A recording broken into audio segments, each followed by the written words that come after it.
சத்தியத்தை அறிவீர்கள், சத்தியம் உங்களை விடுதலையாக்கும்.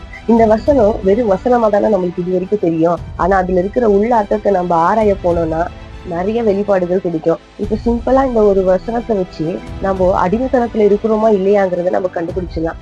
சத்தியத்தை சத்தியமா அறியும் பொழுது நம்ம விடுதலையாக்கப்படுவோம்னா அந்த அடிமைத்தனத்துல இருந்து விடுதலையாக்கப்படுவோம்னு அர்த்தம். எது சத்தியம் அப்படின்னு சொல்லி நம்ம வேதத்துல தேடி போனா உங்களுடைய வேதமே சத்தியம் அப்படின்னு சொல்லிட்டு ஒரு வசனத்தை நம்ம பார்க்கலாம். அப்போ வேதம் தான் சத்தியம் அப்படின்னு சொன்னா வேதத்துல இருக்கிறத நம்ம அறியும் பொழுது, வேதத்துல சொல்லப்பட்டதை சத்தியத்தை போல அறியும் பொழுது நம்ம இருக்கிற அந்த அடிமைத்தனத்துல இருந்து விடுதலையாக்கப்படுவோம்.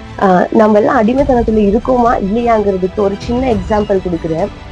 நம்ம இப்போ கிறிஸ்தவர்கள் மத்தியிலேயே வந்துட்டு பிதாவாகிய தேவன் ஒருவர் இருக்கிறாருங்கிற ஒரு கான்செப்டே மறந்து எல்லாருமே போதிச்சுட்டு இருக்காங்க.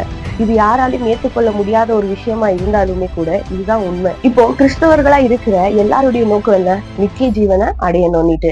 அந்த நித்திய ஜீவனை அடைய எல்லாரும் என்ன பண்றாங்க? வேதத்தை பின்பற்றாங்க, சபைகளுக்கு போறாங்க, தேவன் இந்த வேதத்தில் சொல்லப்பட்டது போல நடந்து இருக்காங்க. அப்போ நித்திய ஜீவனை பெறுவதுதான் எல்லாருடைய நோக்கமும். சரி, அப்போ நித்திய ஜீவன் என்னங்கிறத வேதத்துல போய் நம்ம பார்க்கலாம்.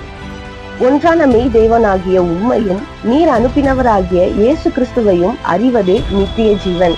ஒன்றான மெய் தேவனாகிய உம்மையும் அப்படின்னா பிதாவையும் அவர் அனுப்பின குமாரனாகிய கிறிஸ்துவை அறிகிற அறிவே நித்திய ஜீவன். நித்திய ஜீவனை பெறுவதுதான் எல்லா கிறிஸ்துவர்களுடைய நோக்கமா இருக்குமானா இந்த நம்ம வாசிச்ச வசனத்தை எத்தனை பேரு நம்ம டெய்லி லைஃப்ல அதை அட்லீஸ்ட் நினைவு கூர்ந்து அதை யோசிச்சு நம்ம பாக்குறோம்? பிதாவாகிய தேவனை அறிவதும் அவர் அனுப்பின குமாரனாகிய இயேசு கிறிஸ்துவை அறிகிற அறிவே நித்திய ஜீவன். அறிகிற அறிவேனா அது தெரியல யாருக்குமே, அதை தெரிஞ்சுக்கிறது தான் நித்திய ஜீவன் அப்படின்னு சொல்லப்பட்டிருக்கு. இப்படிப்பட்ட ஒரு அறிவு இல்லாதவர்களை வேதம் என்னன்னு சொல்லுது தெரியுமா? அந்தி கிறிஸ்து, ஆன்டி கிறிஸ்துன்னு சொல்லுது. பிள்ளைகளே, இது கடைசி காலமா இருக்கிறது. அந்தி கிறிஸ்து வருகிறான் என்று நீங்கள் கேள்விப்பட்டபடி இப்பொழுதும் அநேக அந்தி கிறிஸ்துகள் இருக்கிறார்கள். அதனாலே இது கடைசி காலம் என்று அறிகிறோம்.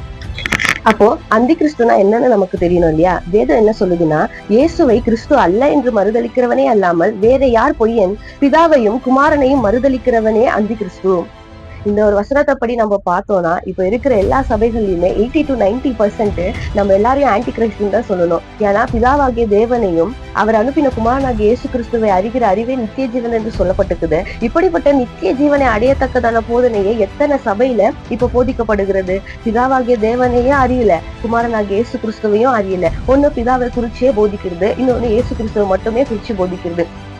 இதெல்லாம் தான் ஆன்டி கிறிஸ்டுக்கு அடையாளம். அந்தி கிறிஸ்து வருவான்னு சொல்லி நமக்கு சொல்லி நின்ற காலம் எல்லாம் போய் வேதம் சொல்லுது ஆல்ரெடி ஆன்டி கிறிஸ்ட் இருக்காங்க அப்படின்ட்டு. அப்படி ஆன்டி கிறிஸ்ட் யாருன்னுட்டு வேதம் சொல்லிடுச்சு. So be alert.